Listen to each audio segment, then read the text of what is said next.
দেশের শীর্ষ পত্রিকার প্রধান শিরোনাম প্রতিদিনের বাংলাদেশ।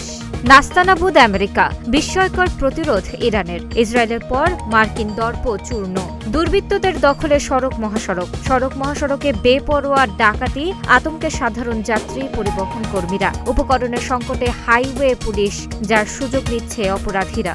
সরকারি দল অটল, অনড় বিরোধী দল, সংবিধান সংস্কার পরিষদ ও অধ্যাদেশ নিয়ে দ্বন্দ্ব, শিল্প বাণিজ্যের সমস্যা নিরসনের উদ্যোগ, প্রধানমন্ত্রীর নেতৃত্বে বেসরকারি খাত উপদেষ্টা পরিষদ গঠন, জ্বালানি সংকটে সহায়তা দেবে AIIB, 1 lakh tonne diesel, 2 cargo LNG কিনছে সরকার, আজ থেকে 9টা 4টা অফিস, মার্কেট বন্ধ সন্ধ্যা 6টায়, মজুতদারদের বিরুদ্ধে মৃত্যুদণ্ডের আইন প্রয়োগের হুঁশিয়ারি। চট্টগ্রাম বন্দরে 3 দিনে জ্বালানি নিয়ে এসেছে 5টি জাহাজ।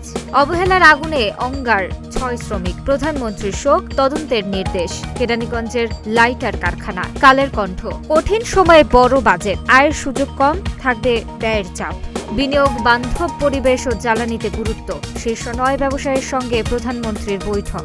উপচানো ভিড় কমছেই না তেলের পাম্পে, 1 লাখ টন ডিজেল, 2 কার্গো এলএনজির আমদানি প্রস্তাব অনুমোদন। কেরানীগঞ্জে গ্যাস লাইটার কারখানায় ভয়াবহ আগুন।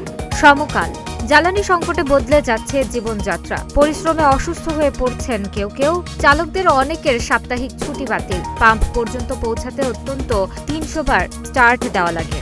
দুদক মানবাধিকার কমিশন নিয়েও আশা নেই, সর্বশেষ কমিটির সুপারিশ, কমবে পুলিশ কমিশনের ক্ষমতা, সরকারি এমপির নোট অফ ডিসেন্ট, গুম তদন্ত করতে পারবে না মানবাধিকার কমিশন। জ্বালানি তেলের লাইনেই সব সময় চলে যাচ্ছে।